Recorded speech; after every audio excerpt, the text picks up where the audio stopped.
好開心啦，因為今日咧其實幾個 story， 3位講者咧都係嚟自唔同嘅地方啦，有我哋香港嘅，亦都有有啲 story 咧帶咗喺古巴帶過嚟，亦都有 story 咧喺荷蘭又帶過嚟，亦都有 story 喺英國喺牛津嗰邊帶過嚟，都係圍繞住中文嘅活字嘅，尤其是係我哋香港字嘅一啲故事。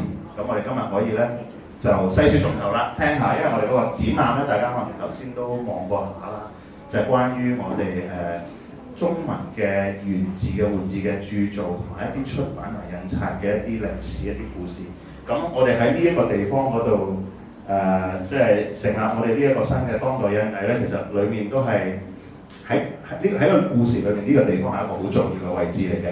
咁因為有好多鑄字行啊，有好多印刷所啊，或者我哋嘅嗰個missionary 啊。或者係學校啊，都喺呢個位置嗰度，所以其實咧個 origin 喺呢度，所以我哋今日咧喺呢度 gather 咧，去將五湖四海嘅關於中文活字嘅故事都帶翻嚟呢度我哋個最原本呢個位置嗰度，咁所以今日好開心可以同大家分享呢啲 stories 嘅。咁我介紹第一位講者先啦，第一位講者咧係源自荷蘭牛斯特丹嘅 Mr. Ronald Steur。It's our first speaker today. So, Ronald is an enthusiastic expert in type founding, typography history, actually printing, letterpress printing. And before he retired, he was the chairman of the type foundry at Westzaan, which is just outside of Amsterdam. So it used to be a kindergarten, right? Yes. Yeah, that's right.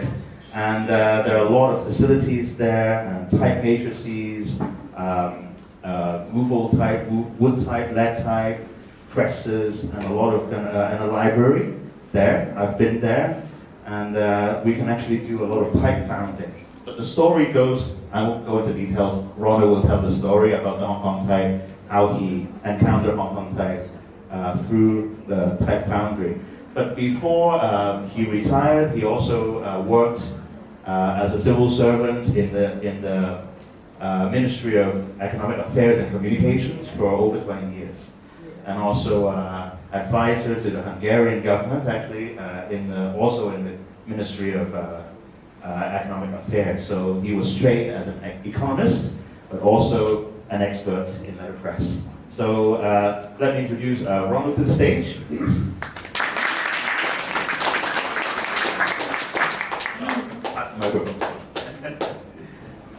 Thank you very much. As a kid of 5 years, my father had a printing house. And as a kid of 5 years, I was able to compose my name and to print. So I got infected by printing, but I went for economy, and later I worked for the government. But I'm now 83, but I already more than 25 years in the meantime retired. And after my retirement, I got involved in typecasting. I was interested in printing from my kids' time off. And so and then on a given moment, 10 years ago, Brill Publishing House, a scientific publishing house in the Netherlands since 1700, they printed for more than 100 years in Chinese, also in all kinds of languages. And they opened an office in Singapore, and they wanted to know where is our old Chinese. And interesting that when technology changes, things disappear many times. A lot of things disappear. And then after 20, 30 years, or 40 years even, they used it not anymore. They had nothing from it, and they wanted to show in Singapore that we were always, more than 100 years, familiar with Chinese. So I got the question, could you look after it, where are the Chinese matrices? So I didn't know so much about it, and I started. I was familiar with the archive of the Dutch Type Foundry in Amsterdam, and luckily they gave their totally administration, what they have kept, to the university library, and there I spent many days going through all things. And gradually I came up, so the question where are the matrices was solved, and I have found them. But in between the question and the answer, yes. I'll give it to you later. Oh. You're pressing on the button. Oh, you can now reconstruct it. Just don't press it. No, but I Later. Okay. Between the question and the solution took 3 years, and many times I will split up my story in 3 parts. One, the search in libraries with inquiries from retired people, and literature, and then I came in contact with Hong Kong, because first I had no idea that I had to do with Hong Kong. And then third, what happened when I knew that Hong Kong was interested in the outcome, then we started to cast, and then afterwards we had interest in follow-up also. So the 3 parts: the history in the Netherlands, the experience and the contacts with Hong Kong, and nowadays, and what will be the future. This is also interesting. Now the history is as such. The Netherlands had the big colonies in the Dutch Indies. There are many Chinese lived, and the most people in Dutch Indies were organized with the Sultan and princes, and they were well organized and cooperated with the Netherlands. And you can look at from 2 ways. They cooperated because they had to do it, they were urged to do it, but the leaders were very much interested, but 50% stayed with the Sultans. So there was common interest to cooperate. Not the Chinese. The Chinese, they had their own world, a secret world, secret circles, and the government was fighting with it, had problems with it, legal problems. The cooperation was not going well, and in 1740, even 10,000 Chinese were killed by the Dutch. In the Netherlands it's not so well known. Now, 100 years later, after the French Revolution, then the governor at that time had also problems with, legal problems with mining in the islands of the Dutch Indies, and criminal behavior. And then he didn't find the solution of killing Chinese the best solution, so he wrote a letter to the Minister of Colonies and asked for translators to improve the relation with the Chinese. Then a professor got appointed to start the education of these translators. And then you come in my territory, he needed types to print books. So I leave the history of that and the political background I leave behind me now. But still you should realize why the Dutch needed Chinese. At the meantime also it was before the war you had there in that time, the cocaine, no, not cocaine, it was an opium war, and there was a lot of interest, there was more and more contact with China, and also was a growing interest, so there was interest for translators, but also to learn more about China. And finally the ministry made available 12,000 Dutch guilders. I calculated roughly 6 years' salary of one professor.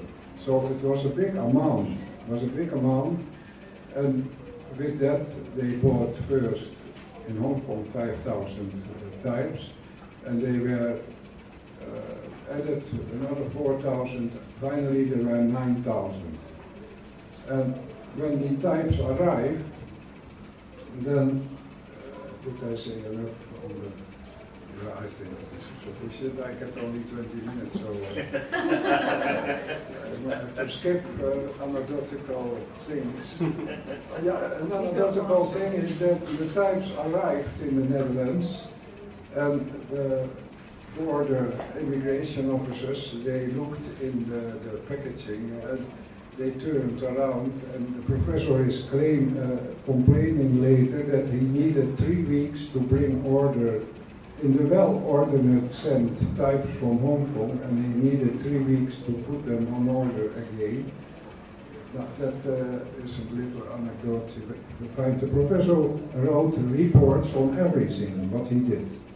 And this is for students, even actual students, very interesting material to find out how did they do in that time. Not all this writing from the professor in Dutch, but with nowadays artificial intelligence must be easy for students, really very technically developed to use and to study that. So I am not in a position that I can invite students, but when students should come, I'm ready to help them.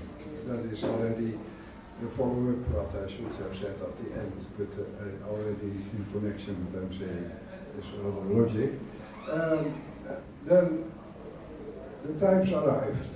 Then types present was printed from the arrived types, the proefdruk, so proba, trying specimen, trying the types, and from the types were made molds, forms in which you could cast. You put lead in the form and you get the type. You are familiar with type casting a little bit. You can imagine that you have a form and you put lead in it, and then from this type on a way that was new in that time, rather modern, in 1859, it was from around 1840 that it was possible. Electrocopying is a chemical process, copper in a chemical substance, and it comes on the lead, and the type you put in the chemical substance, and the copper is on the type, and then you have a form, and in the form you can put lead. So this is a little bit technical for people, maybe, but I cannot do it. It is nowadays not fashionable anymore, this kind of production. The types were then copied and duplicated. No, the Type Foundry Amsterdam did it, and there was a constantly communication with the Type Foundry. A lot of letters from the professor to the Type Foundry were sent and kept. It's also interesting. A little drawings are in big magnitude present. And once, still in anecdotic things, the professor wrote to Curator, the Type Foundry, Mr. Curator, we got 12,000 from the government, and when you make the types for half the price, we can make twice as much types. But Curator, I read in an internal report from Curator, is he stupid, this professor? We have to pay the workers here, and we cannot do it for half the price.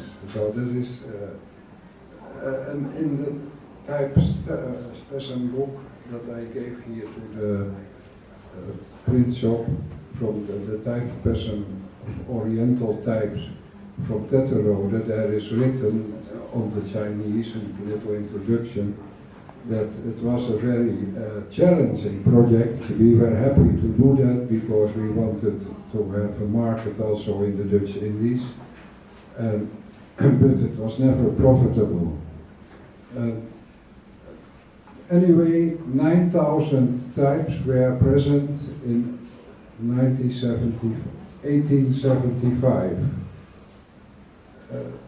Brill was working with it also for foreign countries, for England even. At that time, this for Miss Young may be a point that I have to discuss with her later. how much did they find books that were printed in the Netherlands because, or by Brill for English publishers. But Oxford had also an onset. Mr. Kamal, do you want to translate something? 5 minutes left.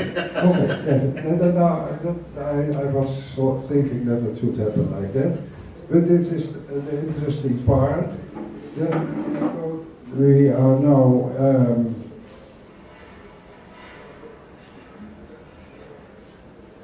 this was the moment we visited the museum, and when the types were discovered, the museum itself needed a month to find the types. This is a technical problem I had to solve. We were casting these matrices in a machine that was not fit for this 19th century matrices, and I adapted the type holder, and this is and I lent a little bit secretly from the museum and one type to experiment. Can I do it? And we were a little bit euphoric about it, and Miss Yung came over, and this is the package we sent to Hong Kong in the time of the corona, and the package took 3 months to come over because it was in corona, all the postage was kept. And here, this is now, I come now to a follow-up part. The type casting itself, see why she's not here now anymore, he just left. She helped us to identify the types, because 9,000 types were made, but only 5,000 were originals from Hong Kong. And they were marked in a book. I made a book with all the type lists. And during the corona lockdown, CY identified the 5,000. Then we had a good contact in the meantime with Hong Kong. I cooperated with Miss Yung very intensively, and you must be very happy with Miss Yung here in Hong Kong. Yes. Yesterday I saw her, and she had planned this all so well that you should be very happy with Miss Yung. That is. The interest in the Hong Kong types during the last 10 years, and I note especially since the last 10 years in the exposition here between the lines, I noticed people in Singapore, in New Zealand, in Australia, and also, and I had some problems with the situation here in China. You were a separate part from China, but still part of China, I understand.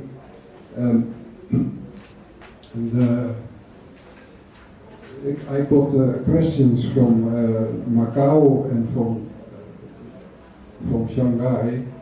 Could they cast the types on my place? And I always answered, I have a contract with Hong Kong, and when you want to have them, you should contact Hong Kong. That was the right political way, I think, to solve this. Yes, now I kept that line up till now.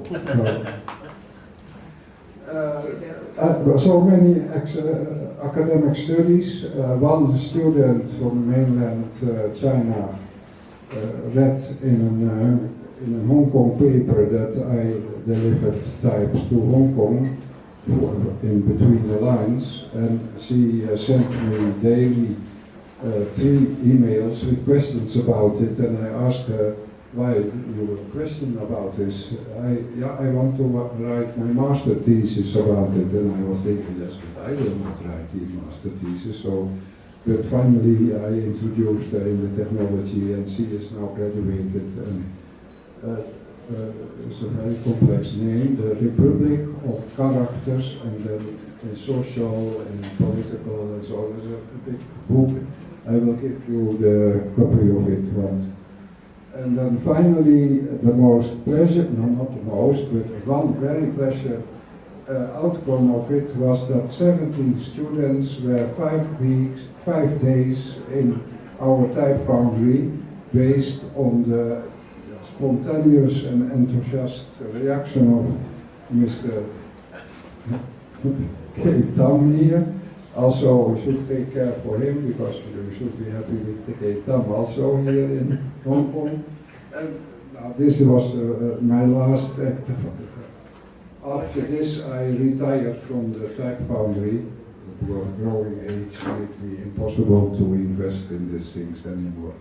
But still, I'm very happy and honored that I am invited to come here and give a little overview of these things. The details are much more interesting even, but I have no minutes anymore over. No.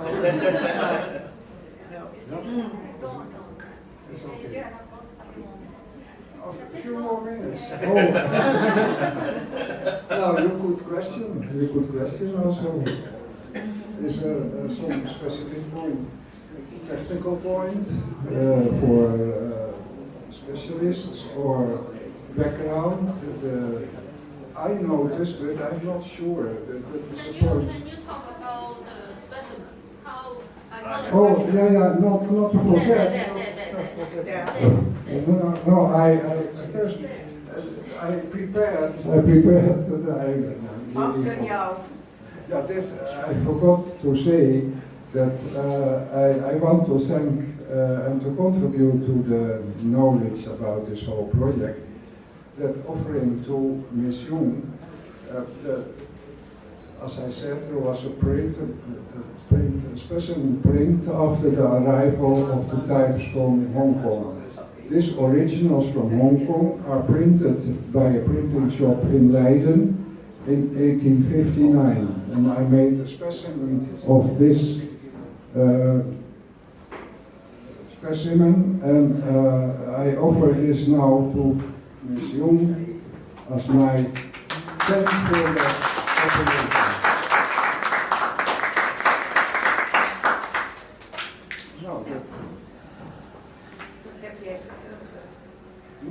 Yeah, this is the specimen. That is 5,000 types. Well, I can go back. I can go back to another picture, maybe.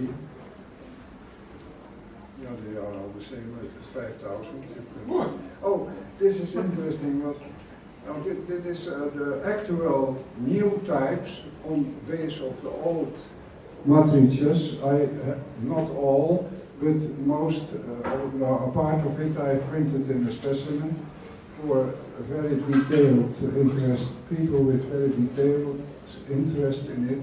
You should wondering why it is printed here, a little bit complex. The first print I made last week was terms was. I cannot read Chinese. During these 5 years I did not learn Chinese. But at the last moment I noticed that it was turned around, and then we corrected it by reprinting, not reprinting the whole, only this here on the top. So we solved it in that way. And I want another thing to show you still. Or you can go back here.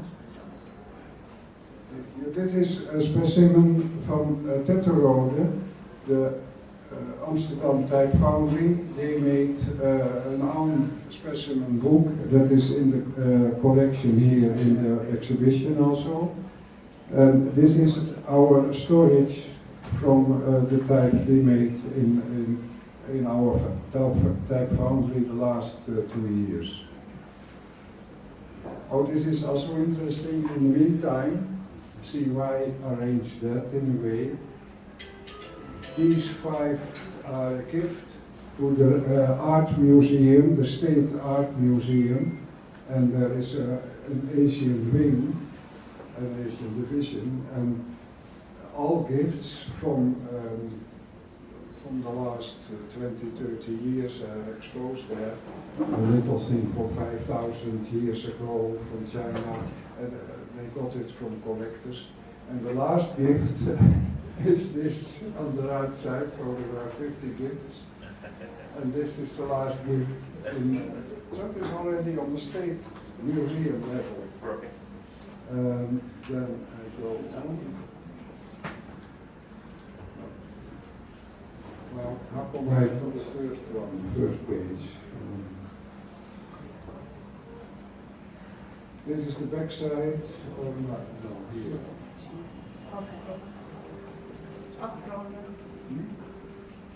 2 minutes? No, I give 1 minute back. This is the front of the home page. No, that is not so interesting. Here is the Yung Sau-mui, and I am here a French expert, and this is one of the museum. This the guilty woman. She put a question to me 10 years ago. She was from Brill at that time, managed by Brill, and she opened an office in Singapore. So she is the starter of the whole. And this is one of the museum burgers. Interesting, when I came to the museum, I found the letter finally, after 3 years, that it was sent to the museum. And I went to the museum. So you have got in 1981, in July, Mr. A accepted it. Oh, Mr. A was not responsible for that. I said, that doesn't matter, but you got it at that time. And the director of the library, he said to me, yeah, I'm working 24 years here. I never heard of it. No, yeah, it is not leading a museum on that way. And they took a month to find out where they were. And finally, he said, they should have asked me. I knew they are in between the gamelans and the Balinese temples there somewhere. Yeah, no, this is the cover of the book with Oriental types, in which the Chinese is also. This is here. Oh, here. This is a dictionary. There is also the same dictionary in English, the same style, and that was printed by Brill. And these are these famous matrices. Now, this is a list of the type Foundry, in which 9,000 are numbered. Interesting also for the Dutch types that in the side is a number. Each type has a number in it, so you don't have not to know Chinese, you just number 5,000, all the numbering is in it. And the numbers, the quantity that is for each type had to be cast, and this is from CY. She noticed from the 9,000, which were the real Hong Kong types. So that is it.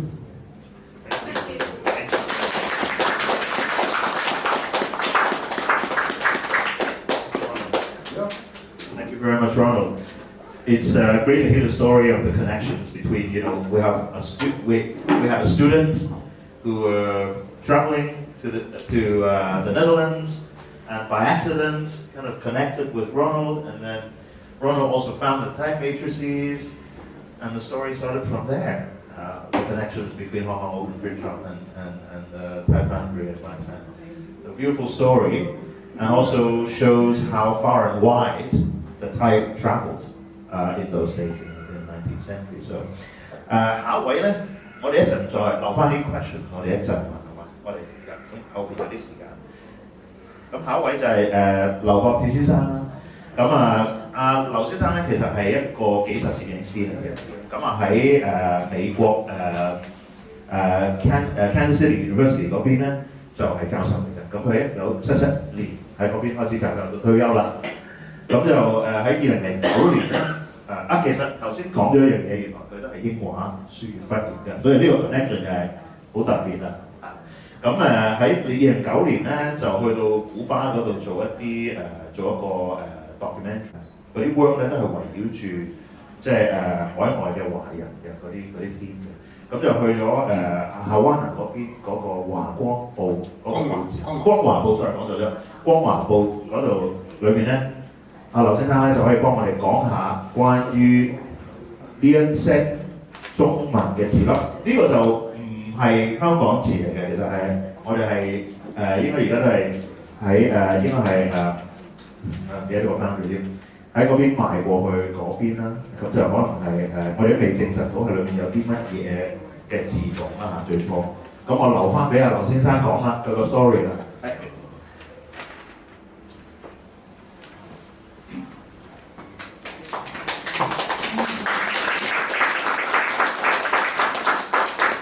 多謝各位嚟到呢度，俾我呢個機會向大家介紹一個好緊要嘅文物。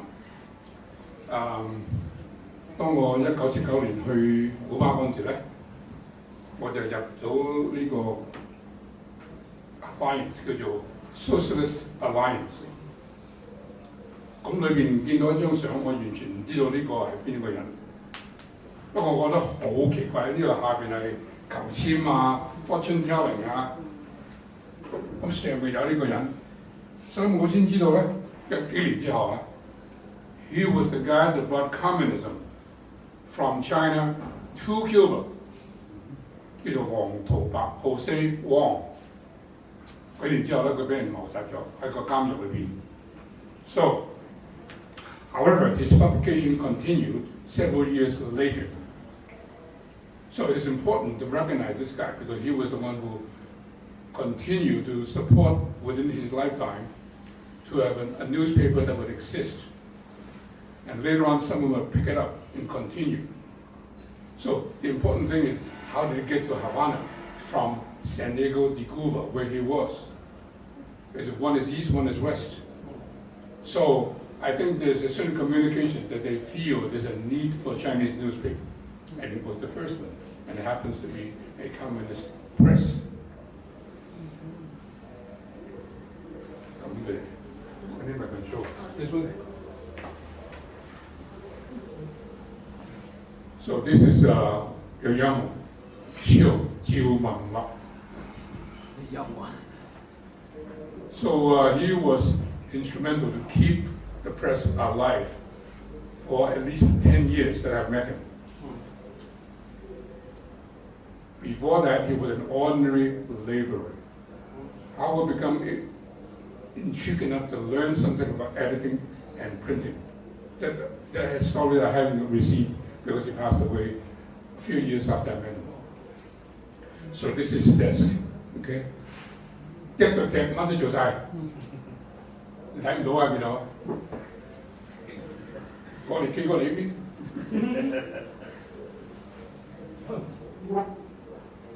呢個係第一個嘅編輯，其實我諗佢冇咩做，喺度擺下樣嘅，同佢細佬都係。但係呢個係真正嘅龍頭，洪門民治黨嘅龍頭。咁啊，共產黨報同洪門有咩關係咧？我都莫名其妙，兩個好似風眼流麻不相及嘅。So I don't know what's the relationship between a communist newspaper and this guy is the Hongmun Dragonhead. How did that happen? So, after I photographed him, he died. And his half brother would step up and do the same. So that's how I met Curator, through him. He was just standing by the door, welcoming people who would come to visit. And he waved me and got me inside to get curious. So this is the first scene. Within the 10 seconds I stepped in, I saw this Caucasian woman putting types together and cleaning them. So I don't know how she would clean and put them back in the right place. Because she explained to me, this is such a mess.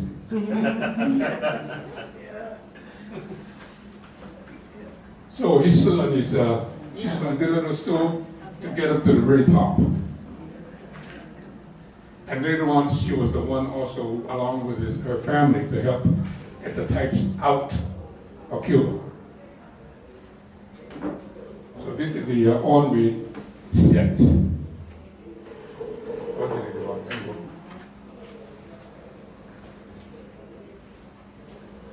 So this is what I got. This behind this room. I don't know how many chairs are there. How many chairs? 120 chairs? Okay. Oh. But anyway, you can count the drawers because it took many people, many months, actually a couple of years, to get them out of Cuba. So this newspaper is the same one that was in my hand. Koyama was working on setting the plates. So this is what it is.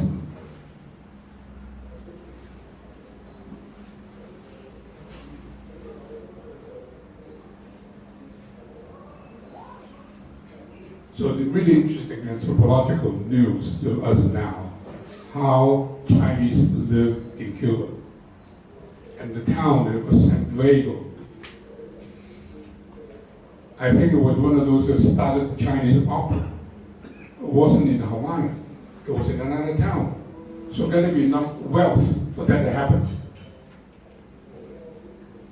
So this is the plate.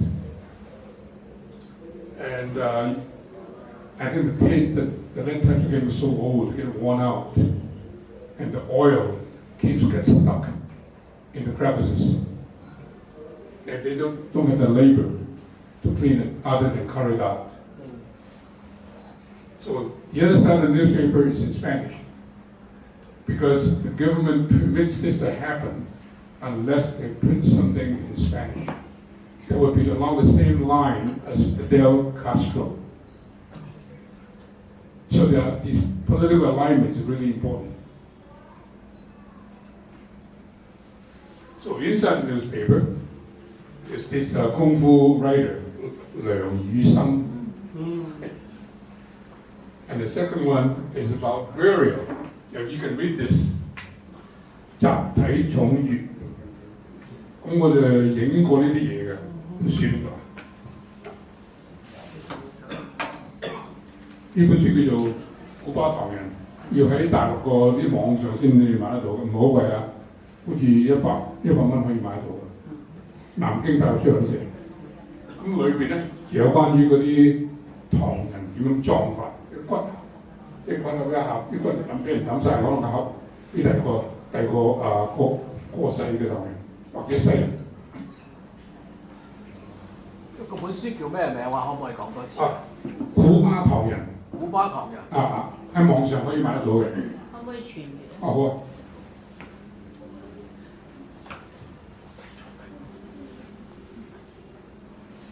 咁呢度右手邊呢個咧，即係關於嘅混血兒。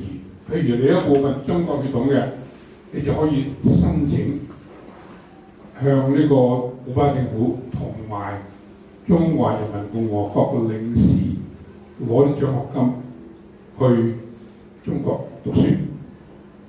咁何秋蘭個孫咧，成5額就攞到啲獎學金。咁影咗上去喺廣州，喺廣州、上海、北京。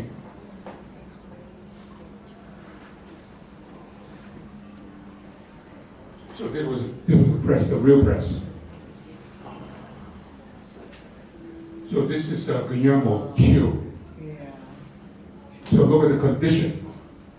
Why they could close this thing forever? The ceiling was just falling down. I had to be very careful not to tread on nails, plaster, to trip myself in the dark. So this is right before all those trays of molds were packaged. It took us several trips to get out of this establishment because we were afraid that the Cuban plainclothes policemen may be watching. If they stop us, I'm not sure I could take anything back to here. Supposedly, every 10th person on the street in Havana is a plainclothes policeman. What in 10? anytime. Oh, okay. So I was somehow told to go to the police station to explain what I did. But they let me go. I had to sit there for 3 hours. How did you explain? Well, I have a US passport. And then I didn't understand what they were saying, even with the translator. The translator's English wasn't very good. So it's critical that I keep my silence and just tell them, hey, I'm only a tourist. But they checked my camera. Because I didn't photograph on the sheet, I photographed inside. And people talk. So it's a kind of a survival mechanism that you don't say things that will get yourself into trouble. So this is a condition of the place.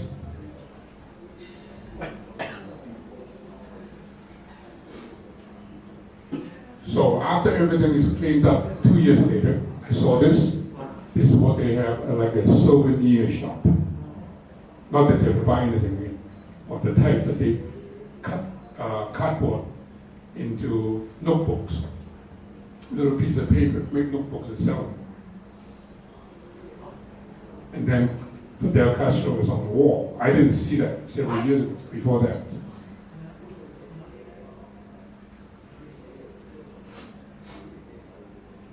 So these are the people who help ship everything out. Caridad, her son, Jose, and her grandson, Yamil. The one in the middle is called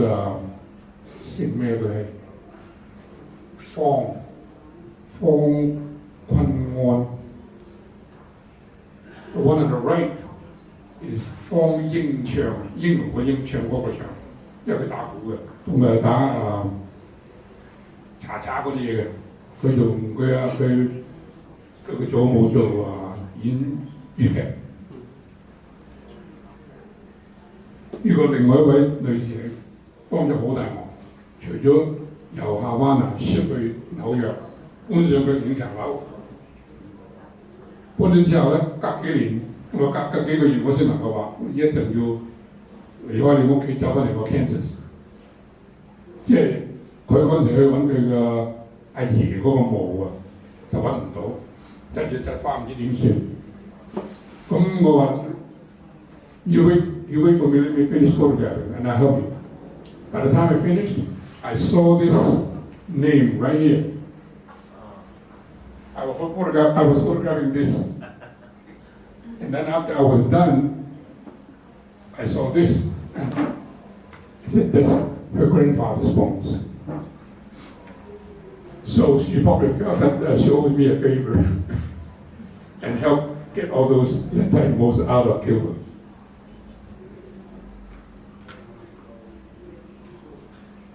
So Guillermo, after everything's collapsed, she no longer had a job. So this is another fellow who helped take all the boxes out of the office, second floor, and put them in the boxes. Getting the boxes is difficult because the resources in Cuba is really, really minimal. So I don't know what it took for all these people to help me out to get to just the fine boxes. So I will dedicate this presentation to Yung Sau-mui. Thank you.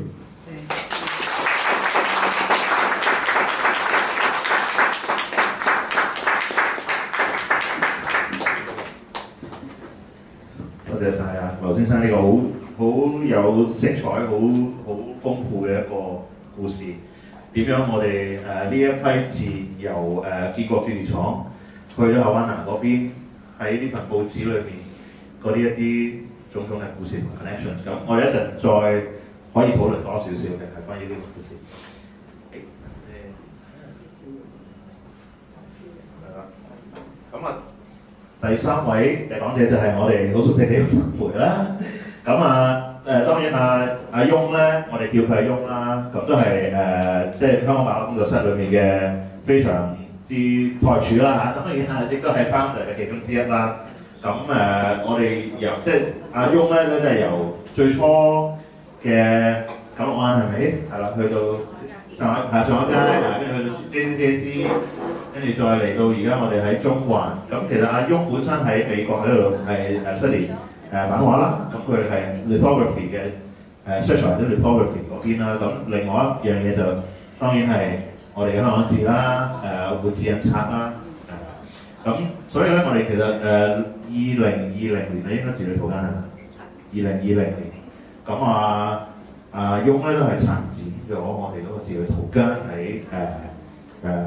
喺文化博物館嗰度嗰個展覽，咁其實係有石印啦，亦都有關於香港字嘅一啲藏品，好珍貴嘅藏品。咁我哋今次呢個展覽咧，當然就更加再高一層樓啦，喺個 research 裏面。咁其實除咗活字之外，阿翁都係策展咗我哋喺石硤尾嗰邊好多嘅展覽，同埋都係喺我哋嗰啲 publication 裏面咧，都做好多 research 嘅同字上嘅工作啦。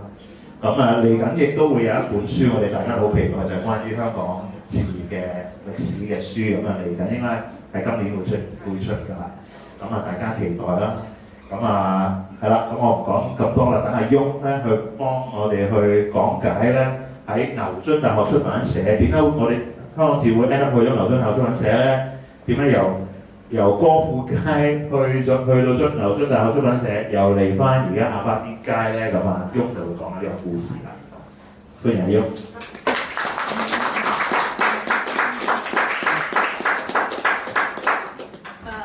So thank you very much for coming in this afternoon. This is why I'm going to share the topic about Hong Kong type, the homecoming of Hong Kong type from Oxford to Hong Kong. So I have to emphasize that the type will go back to Oxford because it's a long exhibit. So many people would wonder, ask that, oh, will they stay here? No, it's a long. So for their trust and support, so they will go back to the archive. First of all, I think all through this time you heard about the terms of typecasting and matrix and printing, movable type printings, and some of you might wonder what is it about, what actually is about. You guys talk about the time is flying over in the room at this last time. So I would like to have an introduction, a brief one, so to illustrate what are they. So give you, for those of you who might not be familiar with the technique. So this is how we started. So I'm going to talk about what typecasting and bookbinding is in the 17th century in Europe. Based on Encyclopedia of Art and Science, which printed in French, an amazing encyclopedia. Okay, so from yesterday we talked about punch, 字衝係咩嚟嘅咧？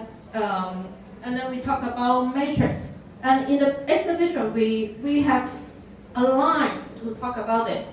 If I remember right, then we 好似係咁寫嘅，就係話工匠喺一個鋼柱嗰度挑咗個字出嚟之後咧，就放落個火度令到佢更加堅硬，跟住打落去，請入去睇啦嚇。咁 I guess it might not enough for you to understand what it is. So this is, I hope I think illustration will do the job a lot better than me. So, oops.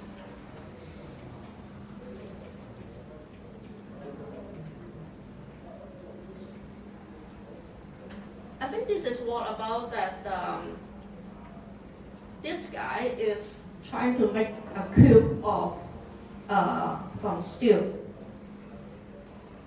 And this guy, so this guy is punching it into a cube form. And this is how this guy is carving the punch. So this is how, I think one of my be really familiar, you're really familiar with it. And then this is a punch. So you see how they made it. Why I got this is because when I was studying because in the letter from the London Mission Society archive, Samuel Dyer requests the tools from London to make punch. So he requests the tools of clock making tools, 用做鐘嗰啲工具。So and I was kind of confused at what are the tools, what they look like. So then I found it from the encyclopedia in the 17th century. I think it's the earliest one. That what the tools are like, and then eventually I come across with this, and they have a really detailed illustration to illustrate every step and process. So this is how a punch is made. Nowadays we have several punch in the exhibition. They are replica. 我哋都有字衝喺裏邊，但係我哋嗰啲係用而家嘅方法去做嘅，即係用 CNC laser cut 去做。係一個即係俾大家去知道大約一個字衝係點樣樣。Okay, this is a workshop, the hand casting workshop. How they make. So I divided the process. Actually, it's in one picture. So I divided in 3 parts. So and you can see there in the middle of it is the stove, melting the metal. So that will be aluminium mostly and lead. Melting it and then put it in the mold here on my left. And then oops. So in the right and at the very right there's a group of ladies cleaning it, cutting it. So I think this is the process of how it goes. Then that is the typesetting workshop, 排字房. So you see that the setting is pretty much the same nowadays. So but the type cases that for Chinese here is called Canton style, 廣東架 in this in here. So and at that time they for the Latin type they have upper class and lower class for capital letter and so on. So this is how we are doing exactly the same today. So if you join the workshop, then you'll know. So how they print it? So it's in the 17th century. So all the presses were made of wood. And this is the template. So this is the template of making a book, for printing a book. So this is how a book or a type was cast in the 17th century. The reason, so hope you will have a general understanding of, at least have an understanding of what punch, 字衝, matrix, 字模, or 原字 is. So, and if you want to get into the detail, so please go to the exhibition afterwards. Then there will be more illustration to illustrate. Okay. Let's get back to the story of Hong Kong type, the homecoming of Hong Kong type. There are 3 locations. One is the Gulf Street, Hong Kong is a couple blocks downstairs from Aberdeen Street, and to Camden Street in Oxford. So that's the Oxford University Press located, and Aberdeen Street where we are today. So So how it started? I think the story has to go back to 2020, the exhibition of 細說從字裏圖間 Between the Lines. So at that time, that's how I started and how I met Ronald, because I think for some, we have the same research topic. And I think the detail, we can go to the Q&A and tell you more detail about it. So Dong Kai-zhang, a local writer, went to the exhibition. And then he got inspired, and then he has a story of Hong Kong type, a fiction of Hong Kong type completed, and which also staged in the exhibition. And Dong Kai-zhang also has an extensive research on Hong Kong type. Then, I think this is the best thing about exchange. And he got inspired by Hong Kong type, and then I got and got something from him and start the story and have it staged in the exhibition today to share with you today. And he told me that he found that because he has a great because his wife is teaching at Chinese University of Hong Kong. He have a great access to the library, a lot easier than me. So then he found out that there is a book in the library that is about printed by Oxford University in the 1960s, using the Chinese type, Hong Kong type. And he told me that, and that was 2021 during the COVID. Then I checked out, I searched with it, and I think he loaned me the book. Then I looked through it, and then it's printed by Hong Kong type. And it's amazing that it's printed until 1960. It's amazing. Then this is how I start the whole journey, the exhibition that you see it next door. Okay. Then in 2022, then I have to go through the archive, and I don't know, and I just running around in the internet, because at that time we can't go anywhere. So, but we can freely roam in the internet. Then I searched that there's a book published by Oxford University Press. It's some account of the Oxford University Press from 1468 to 1921. And they have a pages to list out all the non-Latin types in the press. And this is the first time I found out. At the time I got this, I was like, wow. So and you can't imagine, because once I turned to that page, I was like, ooh. And all the goosebumps, so there are many moments that I have goosebumps. So this is one of the moments that. So this is exactly, and it also shows you all the different language other than the Latin, French or English or something. They have a great collection. And in the archive, they're just next to the Chinese type.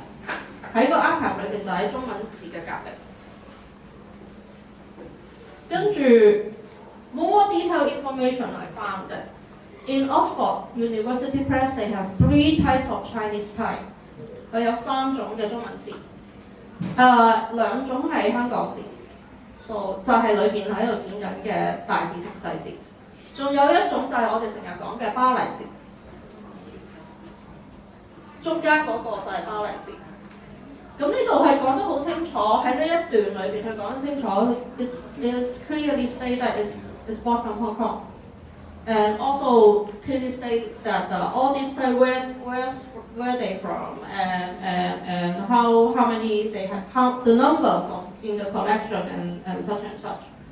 And another goosebump moment to me. And then so this is confirmed that OUP, do they still have it? So this is and they have it.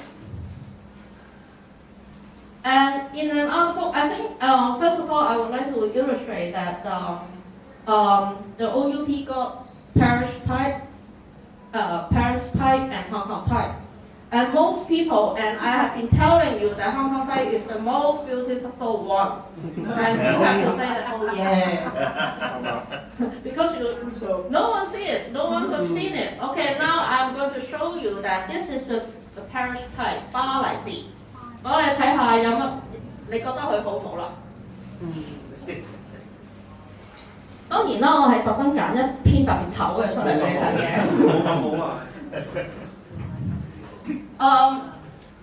例如你睇下個蟲字，咩唔咩情啊？係啊，睇下個河字，睇下個故字，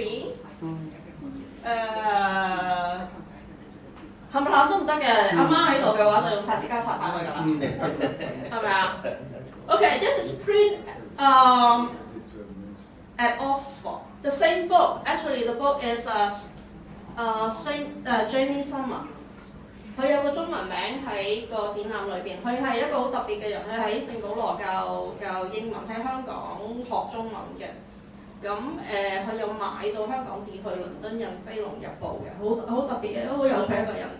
咁佢係出咗一本書叫做A Handbook of Chinese Language。呢本書好特別嘅地方係 the main part is printed at Oxford, and they have an appendix. So this is printed in Oxford with Paris type. Okay. 佢有外發喎 ，this is print in Yinghua College. Outsourcing. At that moment of time is an international trade. Outsource 嚟英華，用香港紙啊。So you see the differences. I'm not lying. Right? So in a book, the grammar book, in this one particular book, then you see two types printed, and one is printed in Oxford U, one is printed here in Hong Kong. So it was in the 1860s. So you see, this is the only book that with two different types all in one. And I think this is the So with this, then I think in 2022 I start my once that we can travel around, and I have my first trip to Oxford in 2022, and they are really supportive. And of course, in the email I told them that what I found, and I wonder if it is possible to get through the archive, blah blah blah blah blah. And eventually I got admitted, and I think I spent a couple of days there, and because the time was really limited, I have to be really specific to go through the minutes of the delegate meeting, and that is quite painful. And also the writing of all the documents is so pretty, but it's really difficult for me to read, because at that moment of time AI is not there yet. And here is the safe. They put all the matrix in the safe. So for this block, it's Chinese.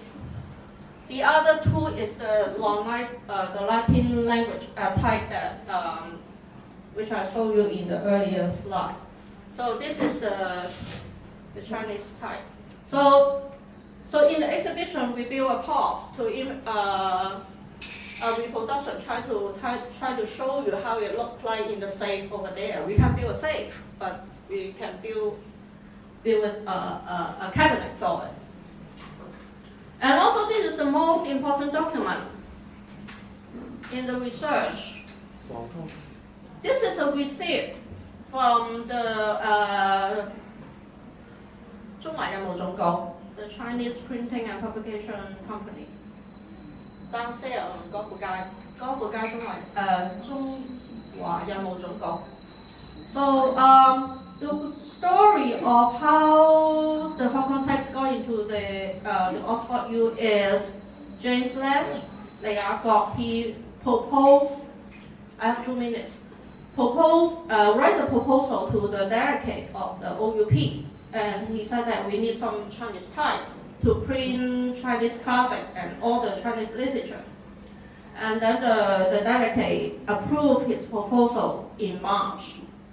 And then I find it really amazing that they got the deal done in less than 4 months, in half a year. And consider the shipping at that moment of time, they don't have express and they don't have e-shopping. They got everything done within 6 months. And this is the receipt from 中華人民總局, which is all detail about the name of the type. To me is the most important thing, because from other researchers, they say that there are only 大字同埋細字.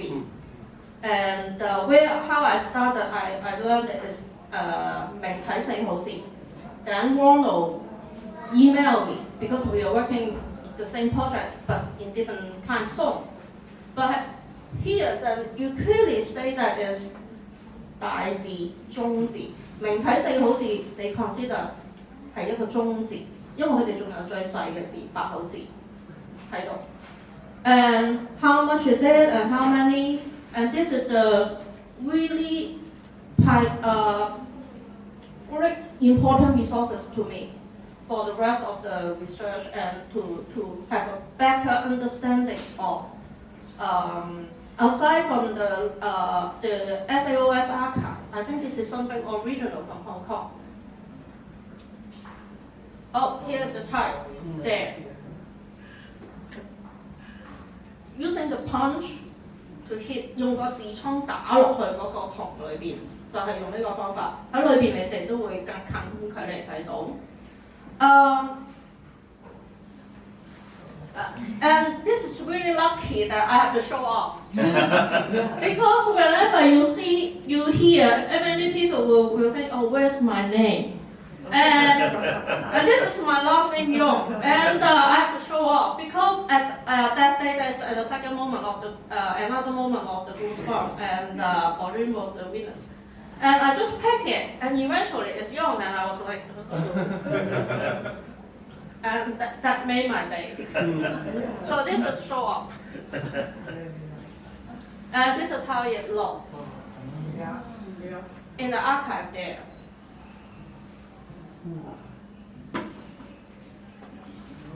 And because copper is a material that really costly, so if they make mistake, they will punch it again. So for some, also in the exhibit that I picked some with 2 impressions on the matrix for you to check out. And also the size of the matrix, they are marks. So I'm not sure what those marks for. But I guess, do you know? Yes, no. Yeah. On the side, those ones. No, I don't know, but there's only one marking. Should be numbering maybe. Yeah, I think the number is the number of how many times they cast on the matrix. I guess. But I don't know. the code is on the surface, right? Yep. Yeah. And we did some measurement for it. But the punch came from Hong Kong to England, Yeah. and the punches are still there. The mark. No, the just mark? the matrix. The matrix. The Not the matrix were punch. made in Hong They Kong. bought the matrix. Yeah, they bought the matrix. Oh, here. Not the punch. Yeah, The yeah, matrix. yeah. Oh, yeah. So we did some measurement, we measure it and we wave it, and to see this is some basic information that we want to get it from. Because at the moment of time we are not sure that we can have it or not. So this is the measurement. And something really interesting that they try to cope with the modern type Foundry. So in 1986. In 1982, they recast it. So they recast it for 5 for testing. But in 1986, so this is the Chinese matrix really bad. So they marked it. And in 1986, they recast it to fit into the monotype casting machine. They did several tests there. So in 1986. So from 1960 to 1986, seems they are trying to do something to fix it. But of course, no one can tell the question, the answer. There's no answer there. So this is the monotype casting machine, caster. So how did they convert from the original matrices to the I have no monotype? idea. But this is what I found from one of the trade. But they didn't send that trade. If they sent that trade, then we would have something else to show It was you. very different, right? I don't know. I have such a machine. Yeah. And the last is, I spent quite some time to figure out, try to locate the 22 of Aberdeen Street. And I try to find the picture, if there is any. And I try to find any historical picture of the press room and stuff. And of course I have no luck, but I found from the Hong Kong directory that you see all the important persons that we have been talking about, and also the superintendent of the press room, and the caster, and Richard Cole. His name is there. So it's the directory of 1950. 1850. I'm sorry. 1850. And there's another difficult thing is find the location. Of course, we all know there, but nowadays it's all gone. So I did try to figure out from the map, but can't find any exact location on the print map. With drawing that the Yinghua got it, but for printed map, there's no can't find the location. It's quite rare, but I don't know why. And also there's a historical picture that we show it here. So we located the Aberdeen Street and tried to figure out the location in a historical picture from 1860. So this is the closest we can get. And for your imagination, so this is not, I have no idea where it's from. So I guess it's from Shanghai. So it's a press room in the same period of time. So, and for your imagination that, oh, it's probably Yinghua, it's probably like this. And this is the typesetting room, and this is the printing room. This is office from India. So, and you have an idea how it looks like. And this is my presentation today. Thank you, Rob.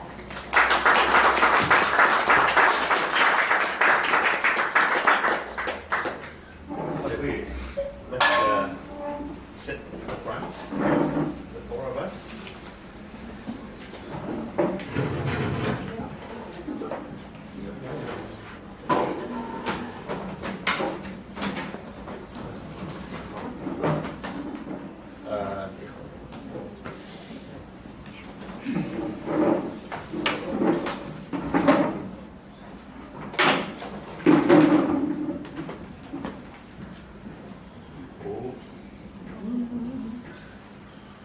非常之豐富，好有色彩嘅故事。雖然我哋人生都黑白嘅，OK， 好 colourful history， 好 colourful history。我哋傾下一啲即係睇先，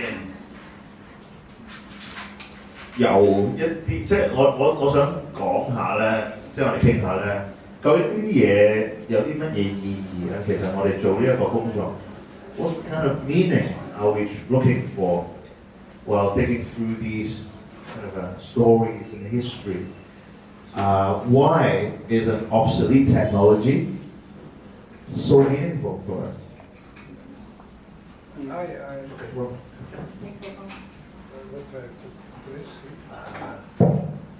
Should be okay. Yeah. Yes, now the joy of doing.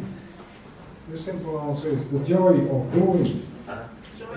The joy of doing is one of the things.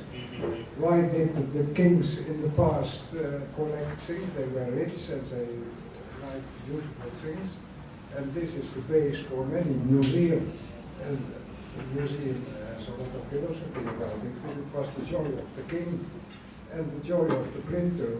All this printing world particularly, but also in other places of the world, I think, they were very, very educated because it was complex work, and they liked their work. They were proud on it.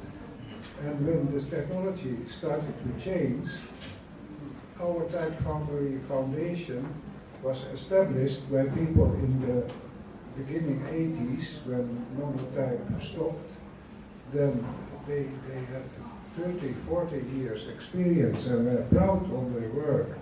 And they also had a dream, maybe this new technology will not fit.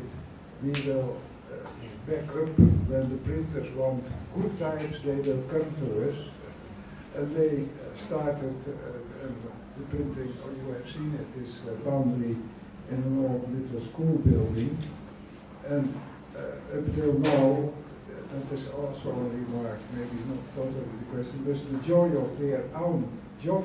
They wanted to maintain, and they didn't want to reschooling and other things. They went on, but now the problem. I learned from experienced people. I'm second-hand. I learned to the next generation, they are third-hand.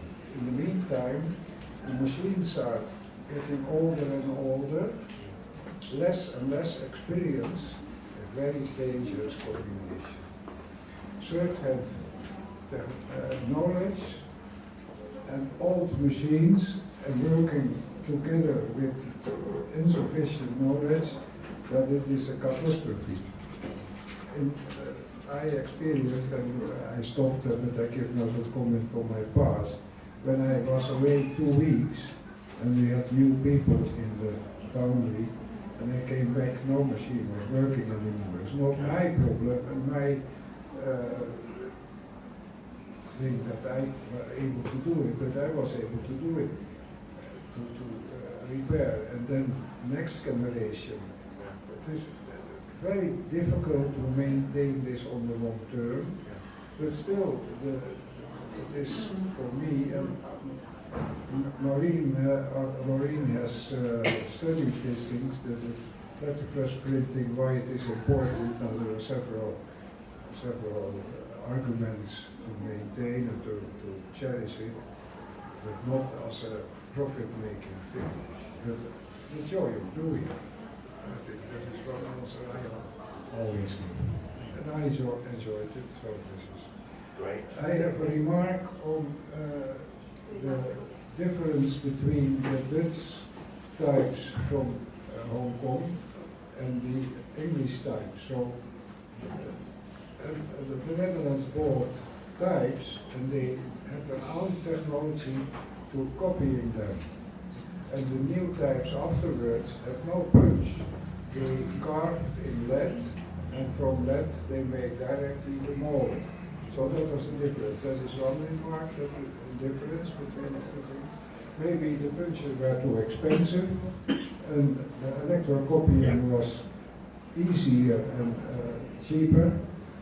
And Hoffman, the Professor Hoffman, was looking around in the world, where could he get the Chinese types.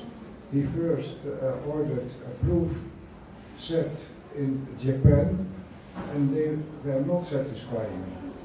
There is a print of it, and he said, no, the quality is not good enough.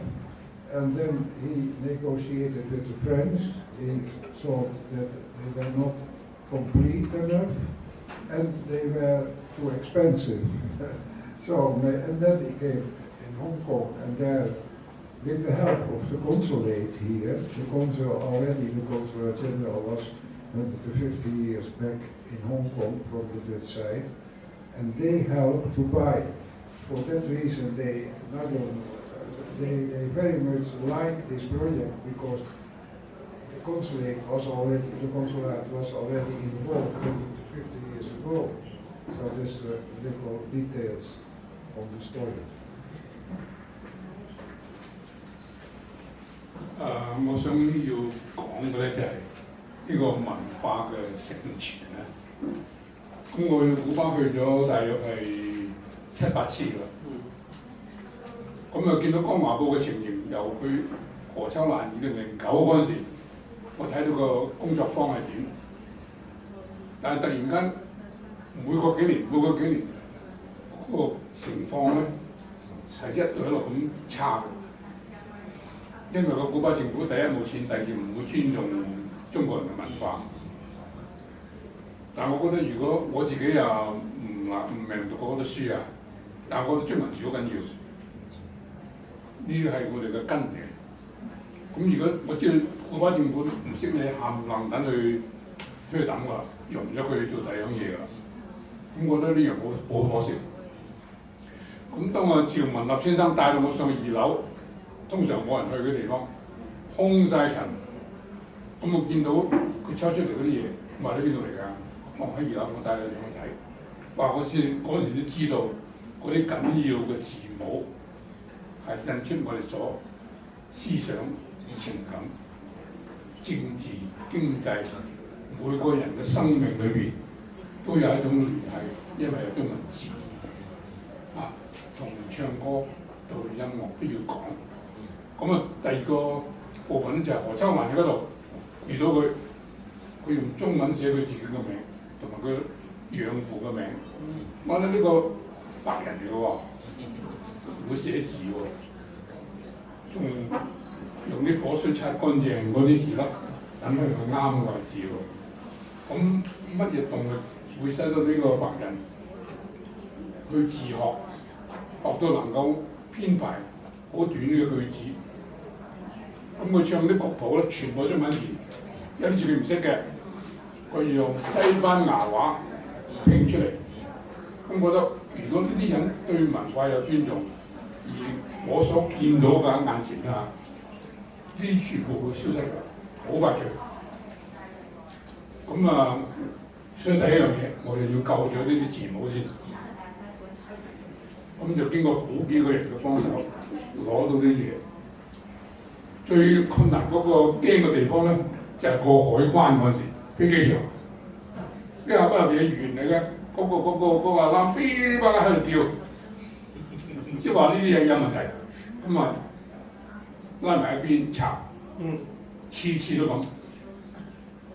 咁嗰啲人問我，我又唔識聽，咁啊始終佢俾我過咗。所以唔出聲啦，都係。唔出聲。講嗰個 strategy 啊。If you say too much, they misinterpret. 乜都冇講。If you say too much, they want money.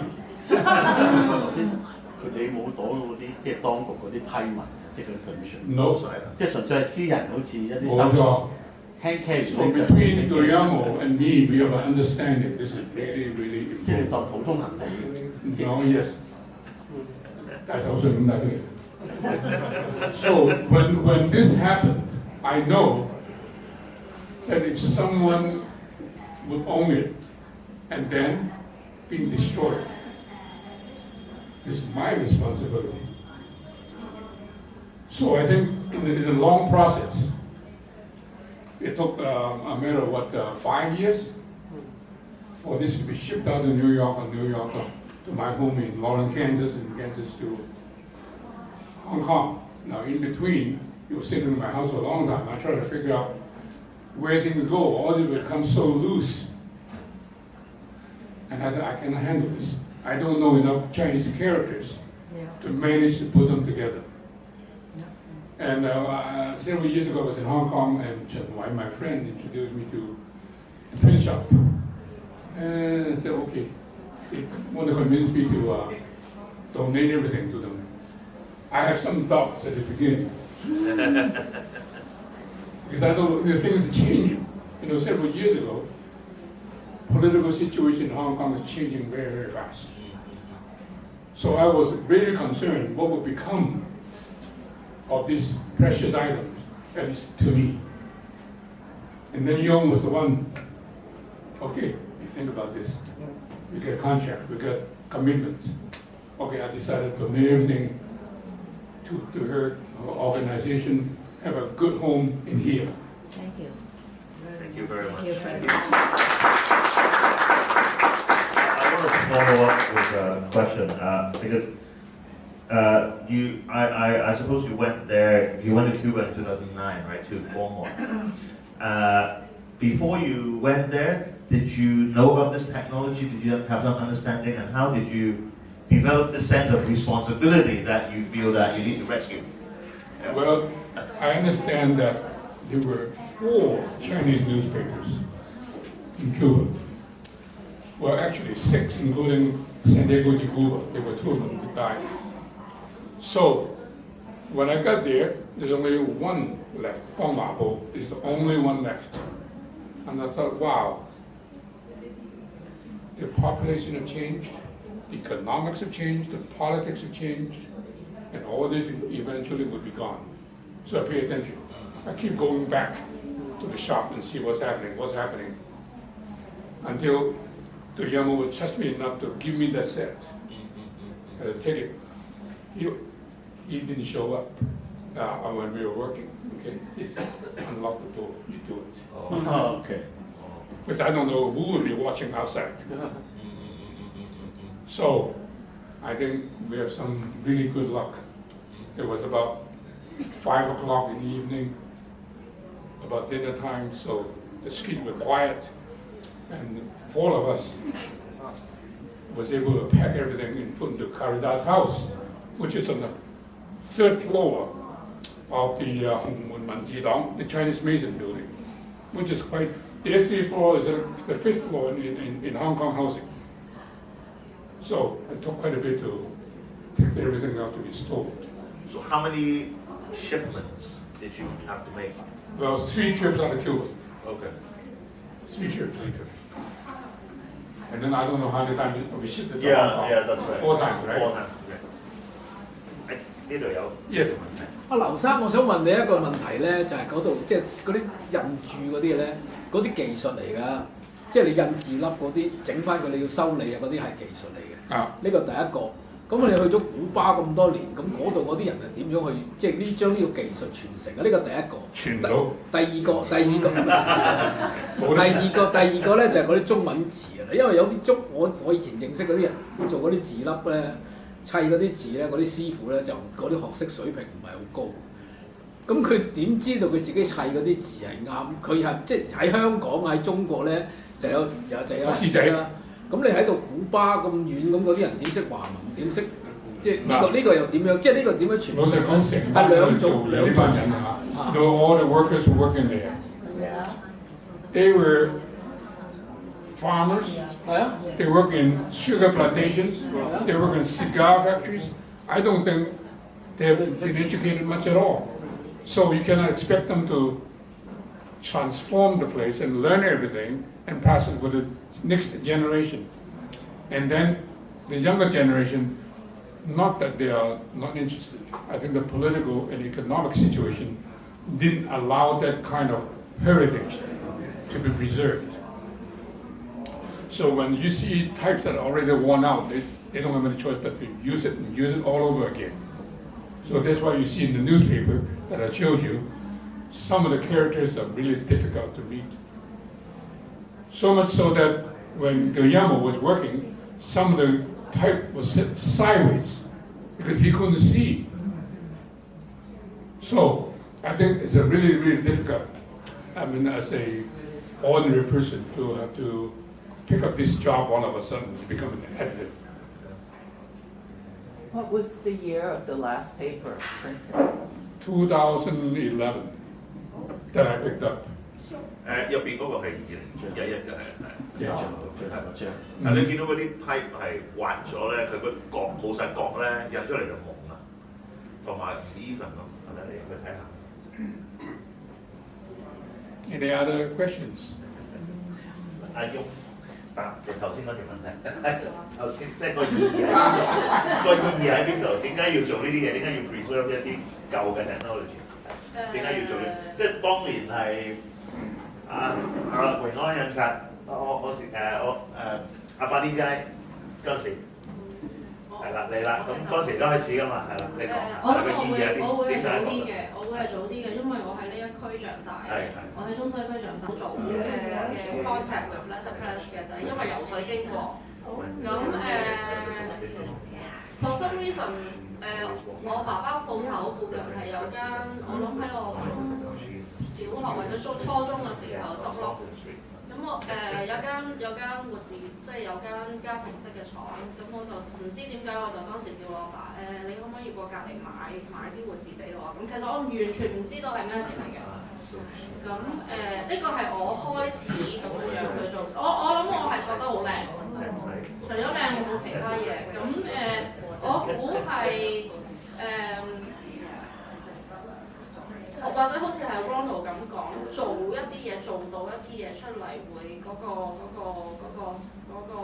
成功感，或者係一個 achievement， 做到一啲嘢係令到你想，即係你會 keep 住去做咯。咁我估呢個係而事實上佢係一啲好靚，即係以香港字或者活字任何活字嚟講，佢係一個好靚嘅。因為我諗我個本科係做石印，係更加一種奇怪嘅嘢嚟嘅，所以活字唔係好奇怪。石印仲神秘啊，係啊，都奇怪。但係唔係，我再問下佢，即係對你嚟講，你有啲內在嘅 motivation 或者 passion 嗰啲嘢，但係即係版畫工作室嘅 project director 嗰個文化上，你想 achieve 到啲乜嘢咧？呢啲嘢？我估版畫嚟講，我諗無論係我做石印又好，鐘哥做銅版又好，或者浩然做藍印都好，其實一啲係一啲即係喺個工業裏邊係一啲式微咗，或者係已經係唔用嘅嘢嚟嘅。咁尤其是版畫、木刻版畫嚟講，曾經佢喺868年係最先進嘅科技。咁活字印刷喺50年代、60年代係最先進嘅科技，甚至喺19世紀嘅中葉係一個好昂貴嘅，即係比今日嘅任何一個 3D 打印係仲要先進嘅嘢。咁當喺工業上都揾唔到嘅時候，呢啲嘢就喺戰後作為一個藝術，即係喺 Fine Art Department 去學。咁另外一個古仔嘅係我曾經見過鴨巴甸街有間鋪頭，咁裏邊有個師傅曾經係做石印嘅。咁我去過去嗰度買嘢，跟住我話俾佢，佢問我買嚟做乜？我話攞嚟做石印。跟住佢由頭，我嗰陣時我係20幾歲，佢由頭望我3次，跟住話你做石印，因為喺石印工業裏邊全部係男人嚟㗎嘛，冇女人㗎嘛，更加唔會有個當時20零歲嘅我喺度啦。咁所以如果唔係喺學校喺翻啦度成傳嘅話，呢個喺工業裏邊係完全冇任何價值喺度個咯。咁呢個係我諗係個原因啩。好。呢度後面有，後面仲有兩個。我可以問個或者好蠢嘅問題。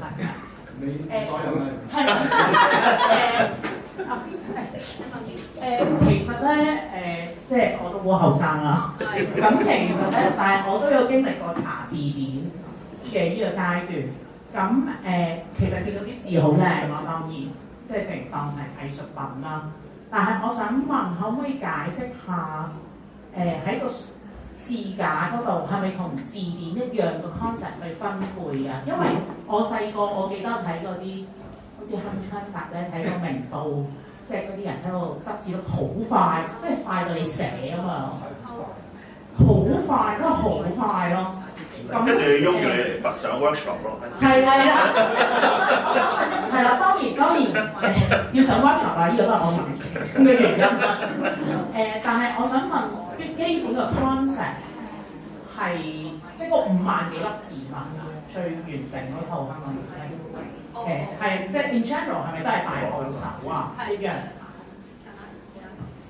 我諗呢度字架嘅編排方法，或者係牛津嘅編排方法、荷蘭嘅編排方法都好，都係跟康熙字典排部首嘅。咁佢個係一樣嘅，就係部首，即係同我哋查字典一樣，係減咗部首之後，剩翻幾多個筆畫。喺 Ronald 嗰個 specimen 裏邊嗰個密碼天書裏邊就係咁排法。咁牛津就係1、2、3、4咁樣排落去。咁兩個編排方法係唔一樣。咁呢度咧就係常用字、非常用字，師傅排嘅，但係都係以部首去編排嘅。有冇講出續入續啊？另外嘅就係跟常用字就係出族字、入族字啦。咁呢個係另外一個喺個展覽裏面而家就係其實出族字、入族字係點嚟嘅咧？就係嚟自傳教士戴爾嘅去點算中文字嗰個常用出現嘅字率，然之後決定做嘅邊啲係做多啲，要做快啲，邊啲係做少啲咁樣樣。咁喺今次個 research 裏邊係聽咗師傅講好多次出族入族，咁就第一次知道嘅就係、或者其實好多人之前知啦。咁喺對我嚟講，第一次知道就係、原來佢個源頭就係嚟自一個傳教士戴爾嘅點算個結果。咁呢個亦都係一個好對我嚟講一個好重要嘅知識咯。係佢數咗幾本書啊？佢數咗14本書，除咗聖經之外，有數到中國嘅四書五經，同埋甚至章回小説佢都有數嘅。咁證明咗就係佢唔係淨係講聖經，因為聖經一定係神最多㗎啦。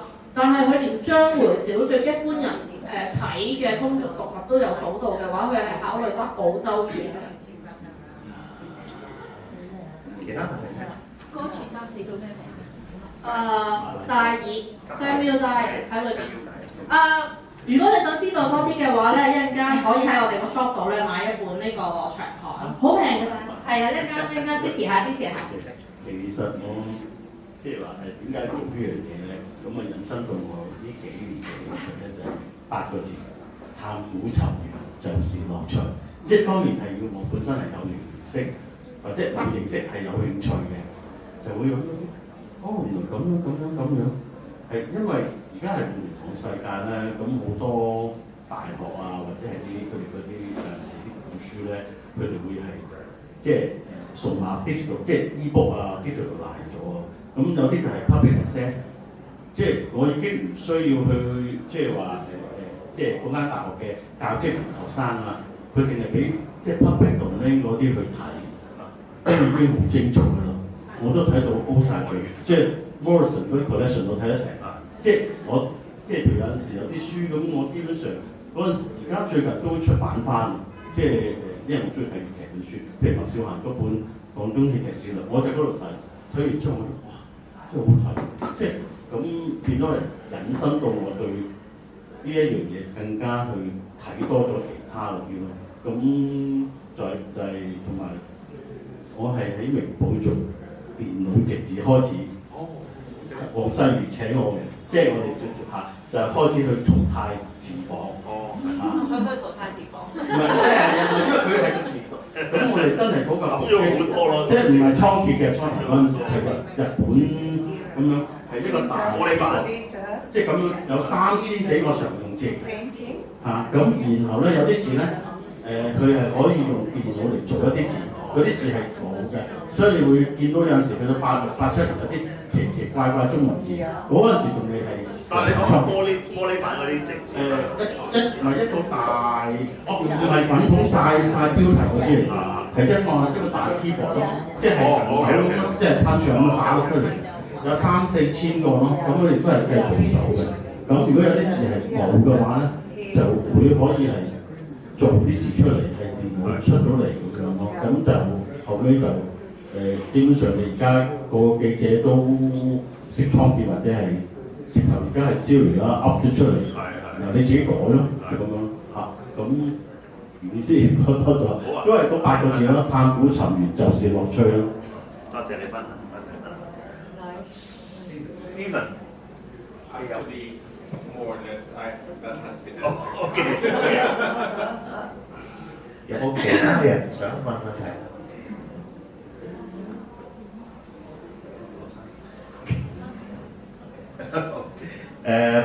首先而家幾點啊？39分喎，叫做得唔得啦？咁如果冇其他嘢想問咧，咁我哋今日到呢度為止。好慢講。Hong Kong Picture 而家係當代印藝啦，咁其實營運各樣都好辛苦嘅。除咗頭先阿雍咧話買嗰本書之外，我哋有 free for donation， 希望大家支持。